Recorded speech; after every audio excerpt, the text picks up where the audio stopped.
today's show, the Sherman build's coming on absolutely fantastic. Part 6 went up this week, so we'll be having a recap of that one. Jaguar, the actual cat is finally out of the bag, literally into the paint and weathering stage, so we'll be looking at that one. Live show, lots of fun and games with the live show.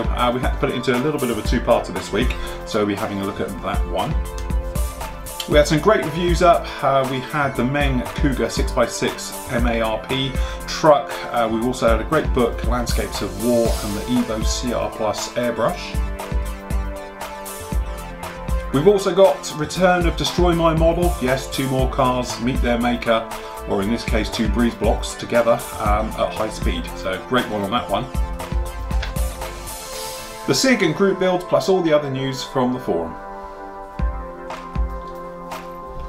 Hello, welcome to Flory Models. I'm Flory. Fantastic week this week. To be honest, been really pushing on quite heavily, finishing off these two. Should have the Jaguar done by the end of today with any luck.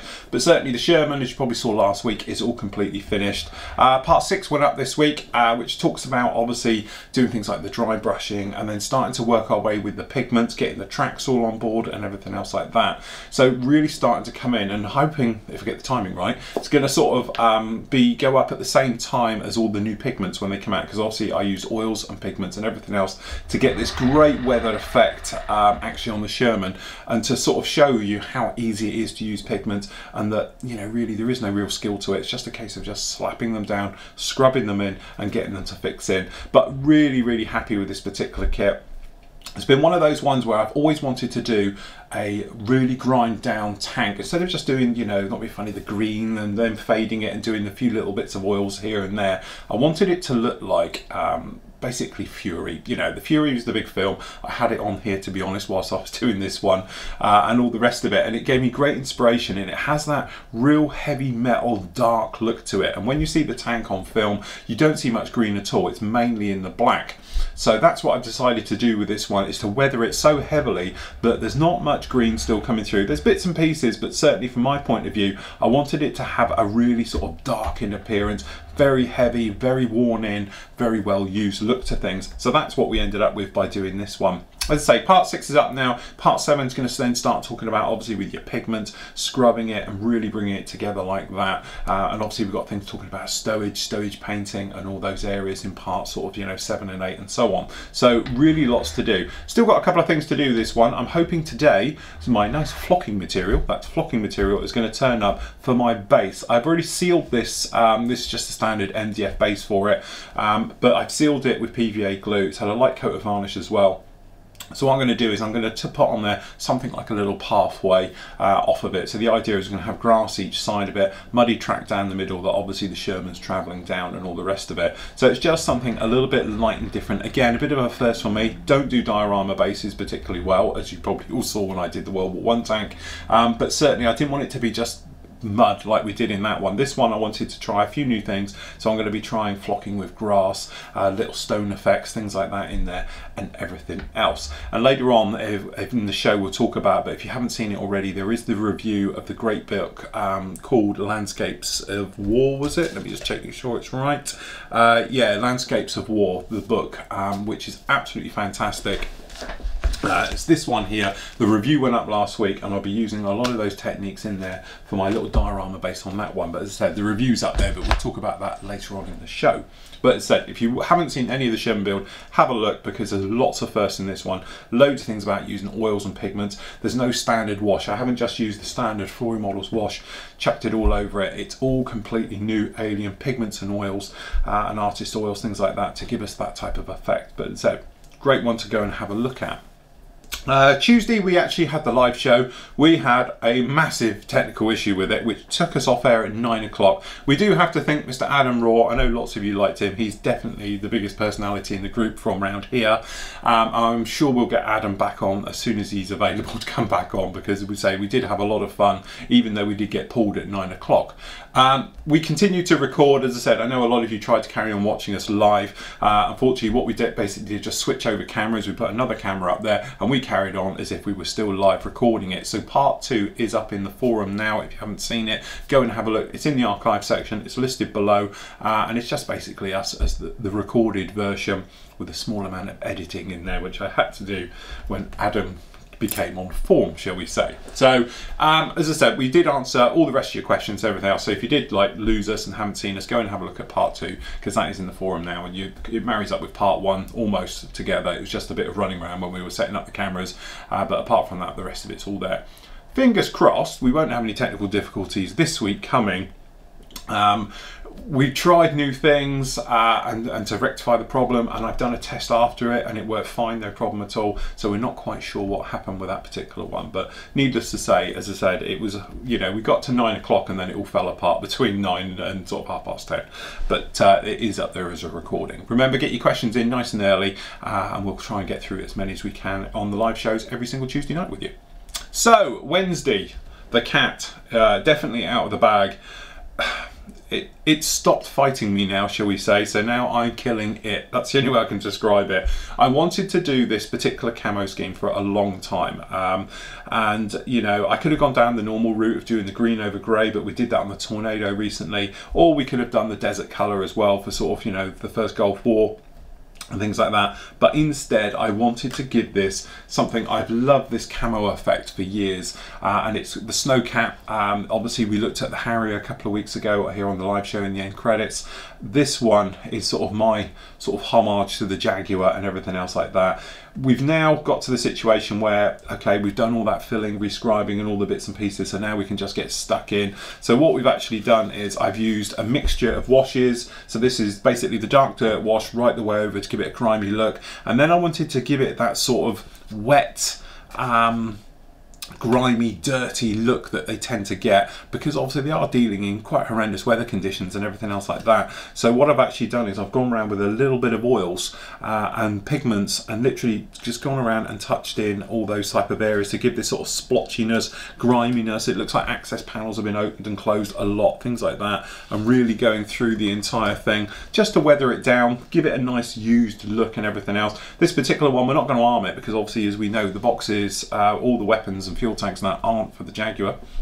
For the GR1 or 4 versions, it's literally just for the French version. So this one, I'm not going to arm it. We're going to leave it plain. So I'm going to put some FOD covers on it. I'm going to have it all opened up as well, which is pretty handy because, let's face it, nothing fits and everything else. So we're just literally into that thing where I finished doing all the oil work last night, going through it all. Really happy how it's looking. It's all dry now, which is quite nice. So as you can see down in front of me, I have got all the panels and all the sort of bits and pieces to start putting it back together. We're going to get the engines painted sort of as soon as we've done the show and everything else, so we are into that position. And then we're going to home make some FOD covers out of a little bit of plastic art, things like that, and some tie down cables, things like that, just to make it look like, you know, it's done for the day, tied down in the cold position.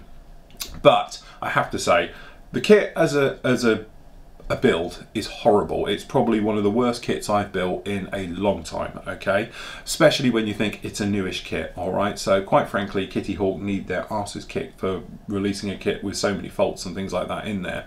That said, when you've beaten it into submission and you filled it full of filler, rescribed it 2 or 3 times like I've done, actually it's now coming to life. So you have to think, at the end of the day, if you're a modeler, and you know, you enjoy your modelling and you enjoy a little bit of a challenge, go and get this kit, because there's nothing wrong with it. And let's face it, it's still better than the Hella Airfix, now Revell have reboxed it as well, version, because there's so much more detail in it. It's just a shame nothing fits, okay? It's just one of those awkward kits that's going to fight you, it's going to cause you problems, you're going to want to bin it, you're going to want to trash it, you're going to want to destroy it later on in the show.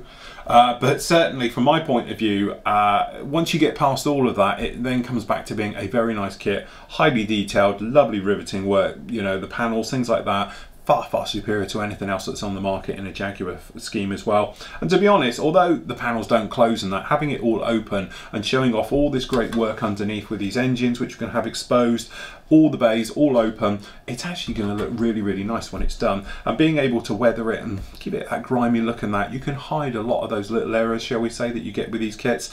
So from my point of view, thoroughly enjoying it. And now we're near the end of it, you know, it's one of those things, I'm sort of looking back now and you tend to forget about the horrible bit when nothing fitted. And now we're into that thing of like, okay, it's together now, enjoying it, putting the weathering. I must admit, I played around a lot with it last night, just doing little tiny bits and pieces where perhaps I wasn't going to do that before, it was just get rid of it. But now I'm back in with the mojo with it, thinking, well, I'm going to do this, we're going to fix that little problem, we're going to do that, and all those little things in there. So I went round and scribed some areas after it's been finished and weathered, because the panel lining was disappearing. Normally I probably wouldn't do that on a kit I absolutely hated, but generally enjoying it. So part 6 is up on the site now, and then obviously we're going to run through to the end with all this lovely weathering and some of the things. We're going to liven up the engine, going to detail the engine yet, so that's fitted up there, looking very, very nice and everything else. But from my point of view, I can finally get this thing on its gear, get it out of the way, work a little bit separately on the engines just to detail them up, fit them up, FOD covers on, and then another kit done. And you know, as I say, fought me all the way, but actually probably enjoyed it a little bit. So there we go. Right, then we had Thursday, the reviews. We had some great reviews up this week. We had the Cougar 6x6. Again, really nice kit. And I know it's 50 quid for the kit, and technically it's a 6-wheel drive truck. You don't get a lot of plastic in that kit. That's an amazing amount of plastic that's down in there, but really, really quite something else. You know, the level of detail, it's a truck and it's square and it's quite boxy. So there's not, you know, complex things in there, but you do get a stuff load of plastic to go together. And I think with some simple little scratch building techniques, bit of weathering, things like that, you're going to have a stunning vehicle at the end of the day for something like that one. So if you are interested in the Cougar, the Meng one really is very, very nice. And speaking to some of the guys who work on these things in real life, the issue which I've heard about over the forum, shall we say, where different lengths and things like that, apparently the tolerances on this vehicle are big. Okay, so you are going to be in a situation where vehicles for different nations, the British version, the US one, things like that, they are different in sizes. So don't be too sort of picky on the actual overall length on this one, because speaking to some of the guys, apparently this is quite the norm. They are different lengths. The tolerances are that big on it. So don't worry about that one. We spoke about it before. It's a great review. This is the book by Rodrigo Jimenez Carbos. Sorry, I'm crap at names, as you all know. Beautiful book. To be honest, this is our very own John Buller's book, who's lent it to me to do the review, but we've got a full review gone up on the site on this one. Some great techniques. Some of them, you know, I've had a look now because I was thinking of mine. I'm thinking, really, I don't think that works. Other things, absolutely mind-blowing. The rocks, for instance, and the tree bark one that talks about in the book, absolutely fantastic. Icicles, not so much, all right? But generally, I think it's well worth the money. If you haven't seen it, go and get this book. If you're into your dioramas, especially like me, don't do dioramas. I'm getting a little bit into it now. I'm trying to make a little base for each one of my models that I do now. Definitely a bit of a must. If you're thinking about doing this type of, you know, landscape type stuff, it's no buildings in this and the usual bits and pieces you'll see with all the other books. This is something totally new, like making your own stones, making your own rocks, putting this grass effect all into there, making your own tree stumps by enhancing nature, so using a normal twig and then covering it with technically your own type of bark and that. Absolutely brilliant. Okay, so we said something a little bit different. Go and have a look at that review. That's absolutely fantastic. The other review we had up there was for, this isn't it, but this is the older version, was for the Evolution. Loads of you recently have been going to Everything Airbrush. You've been asking me a lot of questions about various compressors and airbrushes and what to go with and everything else. Like I said before, if you've got just over the £200 with a Flory Models discount that you get as members, you can pick up the 610H, the TC610H compressor, which is what I've used now probably for the last 6 years, and it's still going absolutely fine. And I would go for the Evolution CR Plus airbrush. It'll do everything you need in an airbrush. It's got the pinch cap, all the parts are interchangeable, and it's so easy and, you know, basically a doddle to use. That's why I have now, how many have I got? 6. I've got 6 Harder and Steam back airbrushes now. So you've got all the different flavors down here. We've got the Evolution, we've got the AL Plus, and we've got the Infinity. Okay. Absolutely fantastic. Love these airbrushes, so easy to clean, use, and all the rest of it. And they are a fantastic piece of kit, really, really worth the money, and certainly not as expensive as some other airbrushes, which I do maintain are £300–400, and they don't do anything more than one of these do. Okay, so quite frankly, you know, I'm just saying, I would spend my money more wisely elsewhere, all right? But there we go. So that review is up there as well for the Evolution CR Plus. Well worth having a look if you're thinking about getting an airbrush. So anyway, on Tuesday, me and Sid, before we went live with the live show, we had quite a bit of fun. As you can probably see in here, this hasn't been crushed by anything else. This is literally how it came from the thing. You know, there's nothing a lot left at all, especially of that Toyota at the beginning. That Toyota really took a hit. But anyway, this was from Destroy My Model this week, where this is Jurgen from the site has sent us quite a few of his cars and a truck as well for us to destroy. So we didn't want to disappoint. So we called this one Pancake My Model.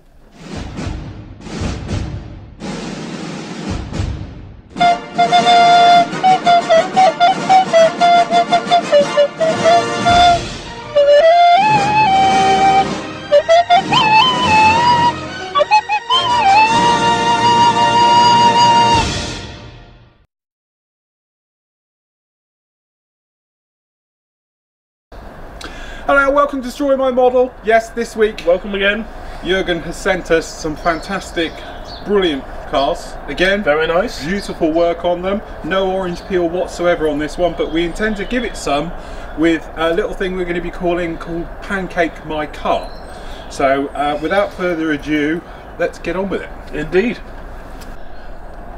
Okay. Okie dokie. Standing by in 3, 2, 1, hope.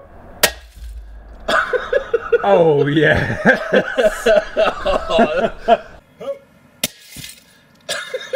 Oh.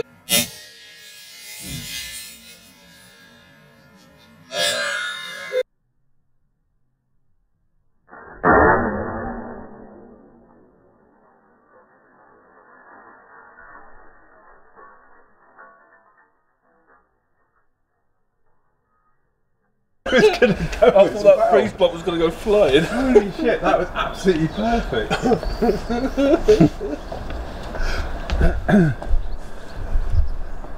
Oh yeah. That's mushed. Wow.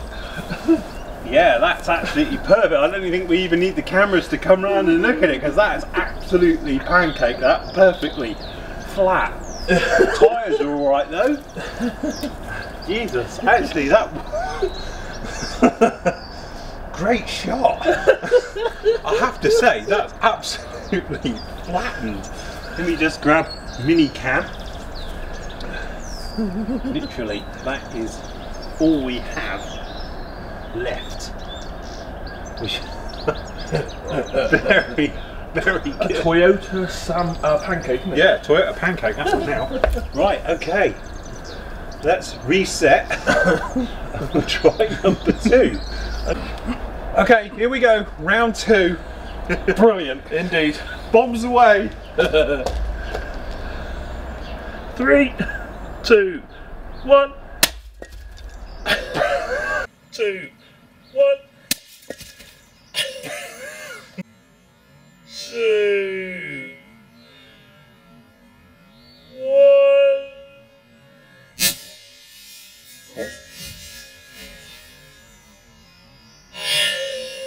2, 1.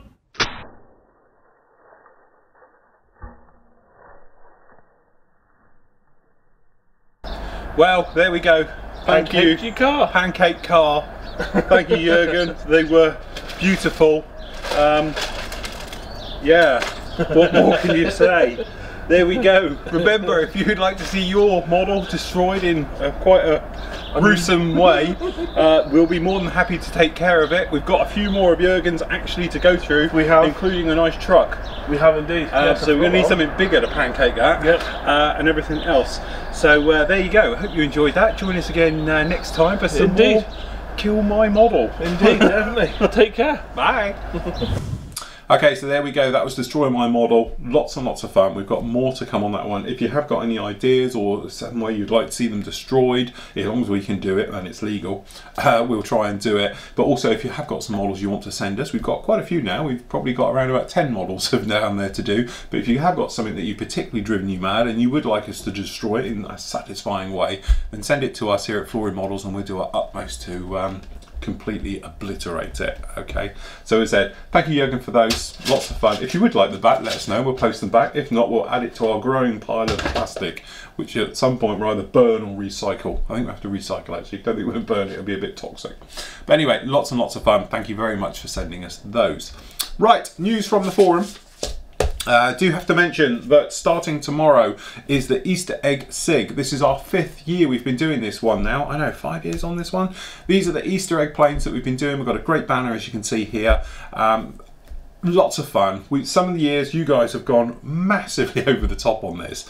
Other years it's been really much standard wacky stuff, okay? Last year we had some scratch built egg planes. Well, egg walker, I think one of them. We had the AST, the Scout Walker, Chicken Walker, done as an egg plane. Absolutely fantastic. So anyway, that is going to run from tomorrow, the 14th of March, to the 12th of April on that one. So you've just got the month. It's the Easter break and everything else to try and create something a little bit wacky and everything else like that. As I say, it's just a little bit of fun. There's loads of egg planes out there at the moment. Jaguar have been kicking them out left, right and centre. Massive in Japan. They love this type of thing, and we do too. So if you want to get involved with that one, you've got until tomorrow to the 12th of April. The Night Fighter SIG is ongoing at the moment. You've got till the 5th of April with that one, so time to start thinking about it. You've only got sort of 3 weeks left on this one. We've got 72 entries onto that one at the moment, so get going with those guys. So looking forward to seeing some of your entries there. The Towed and Towing SIG as well is on the go at the moment. A little bit more time on that one. You've got till the 10th of May. Got 20 on the go at the moment with that one. And the big group build, the 6-month group build, you've got the Stirring Up Dust. That is going to finish on the 21st of June, all right? So you've still got quite a bit of time on that one. And at the moment, we've got 154 on that one as well. So loads of great entries going in through that one. And as I say, just remember, keep them as full photo builds. We have had a couple of you have come along and just put in very short ones. We want to see them as literally brand new in the box, then as you work your way through. So there's no point doing, and here's a picture of the box and here's the finished item or very close to it. We are going to want to see them all the way through. The whole point of this is so other people can follow your builds, and that's the point of the group builds. It's supposed to be a group building model, so everybody wants to see what you're doing. So it's none of this just getting in there to get the medal and the prize at the end of this. This is literally going to be everybody's in there. We've been a little bit more stricter this time on it, purely because some of you are taking a few shortcuts, shall we say. And as I say, it is a nice prize at the end of it. You're always going to get the medal and the various bits and pieces that come with this one, and it is quite a monetary value to all this one. We allow basically £10 per person to do it. So, you know, that's the whole point. It does cost us a couple of grand at the end of this. So we want to get our money's worth out of you guys so we can pass it back, all right? So remember, full picture of an unstarted kit at the beginning, a little bit of, you know, bump about it, what you plan to do, what you're going to use, what you hope to achieve from the build at the end of it, and then obviously photos of major bits through there, or just things you might think other people might find interesting. So perhaps you've got a certain technique that you want to share with us about the way you do something on your model. Do a little bit of a detailed bit of that, really does help. And then obviously, because it's a group build, people will help out of you. So if you're coming up to a bit on there which other members know is a particularly notoriously difficult area of the build or something, you know, they can pop up and say, oh, remember when you get to there, you might want to do this. It makes things far much easier. You know, certainly I've learned a lot doing this kit, but if anybody else was doing it, I'm hopefully in the videos passing it on, so to help out in that particular thing. That giant gap at the back, for instance, you know, dealing with that and allowing for it makes everything fit in the back, yet if you closed it, nothing will fit in the back end of it, all right? So it's just pointing out these little things for other members.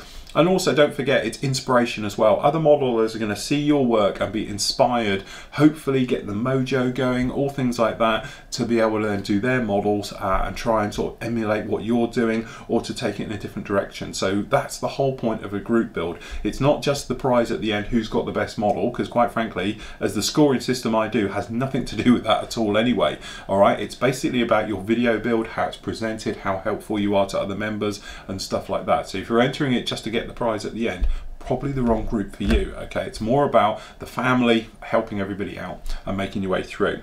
So anyway, that one is going to finish on the 21st of June. So you say you've still got quite a lot of time. Don't forget, you can enter as many times as you like into this particular one. You don't just enter one model, you can enter 1, 2, 10, whatever you want to do is fine by us, all right? But as I said, full actual builds please would be absolutely fantastic.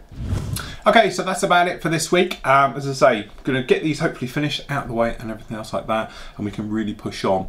Because obviously the pigments, the new Flory models range of pigments will be out next Friday, fingers crossed, hopefully, if everything goes according to plan. We're just literally waiting on all the labelling to turn up from the printers. What I'm going to do is leave you with a little bit of how we use the pigments on the Sherman. So until next week, everybody, happy modelling and take care. There's down here we've got a selection of pigments.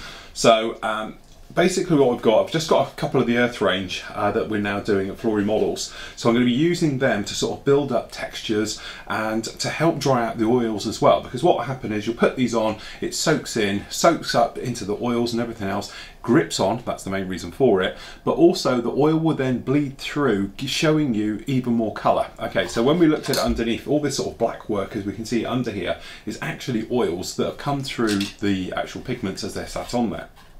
So, first up, the stowage items. For instance, we just pick a couple out.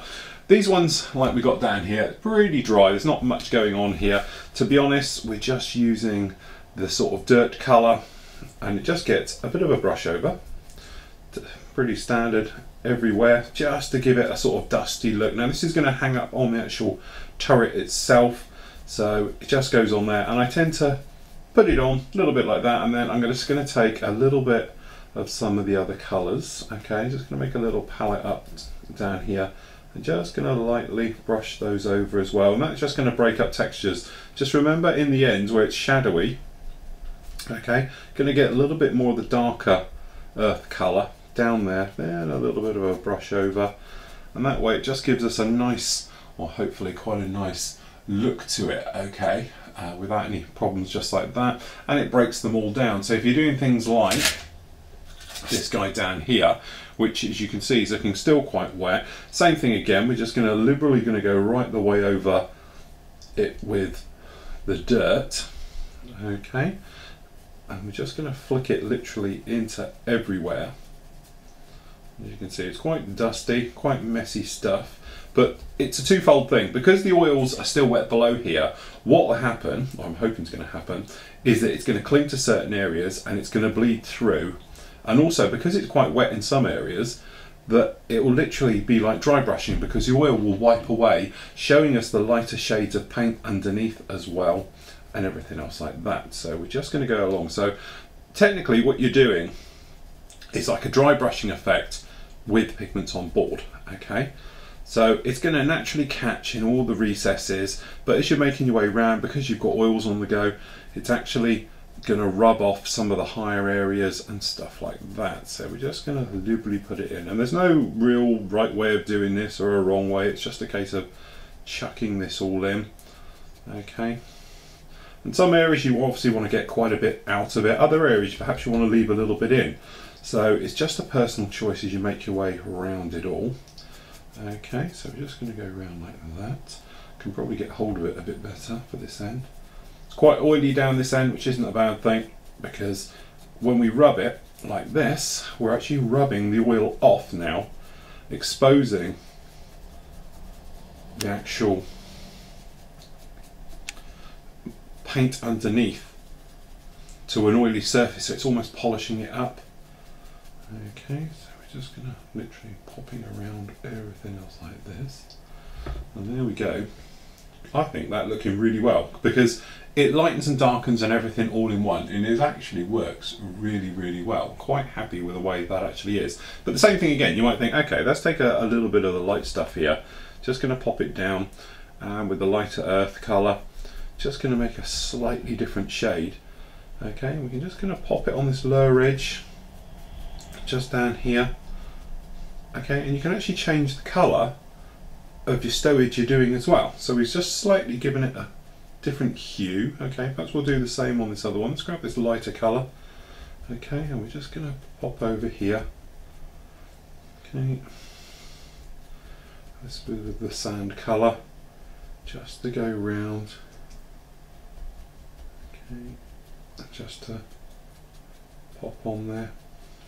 Okay, and then we're just going to take a little bit of this one because I want it to be a more natural, but we can actually change the colour of the tarp slightly. Okay.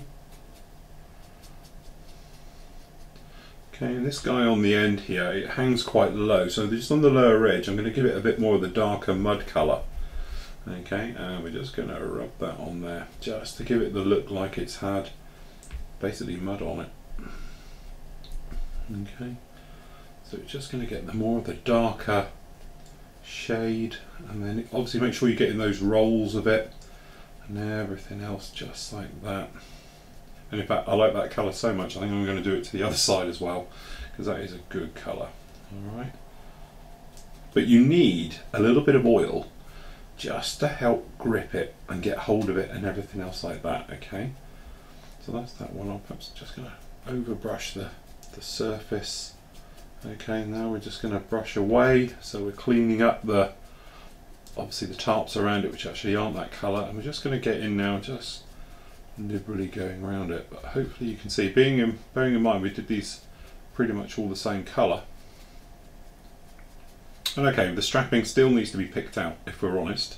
Still need to do that, but if we just drop the top camera so you can see a little bit more.